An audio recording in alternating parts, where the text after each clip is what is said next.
ஆனா திமுகவுடைய குதிரை பேர் அரசியல் இன்னும் நான் உண்மையை சொல்லவா? சொல்றேன் யாரு குதிரை பேர் அரசியல் பண்ணதுன்னு.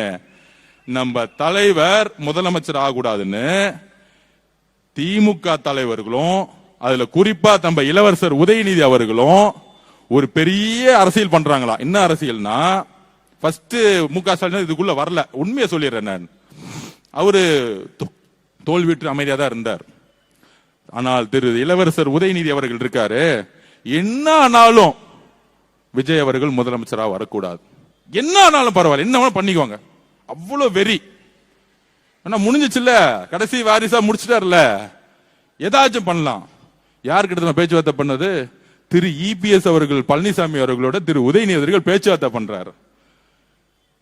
திரு உதயநிதி அவர்களும் திரு சபரிஸ் அவர்களும் சேர்ந்து ஆட்சியை முடிச்சுட்டாங்க.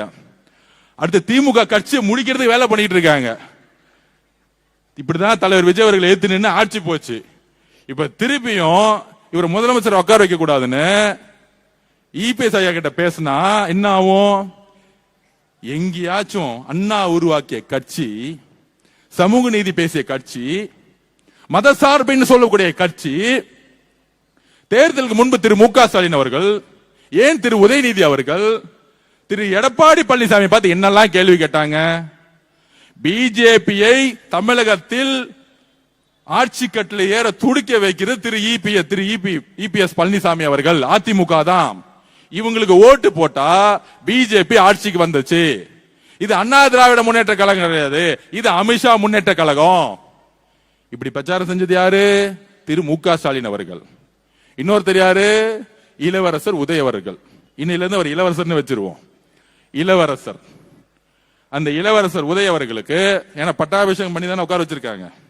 மன்னராட்சி இன்னும் ஒளியில கொஞ்சம் பிசுறு இருக்கு, பாத்துக்கலாம்.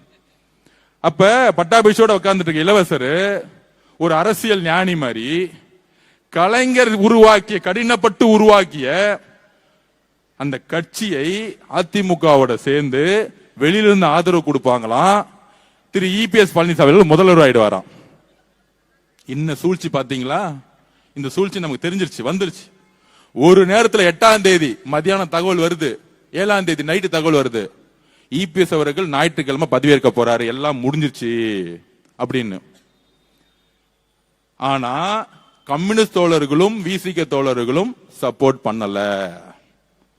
முக்கியமாக கம்யூனிஸ்ட் தோழர்கள் சுத்தமா சப்போர்ட் பண்ணல.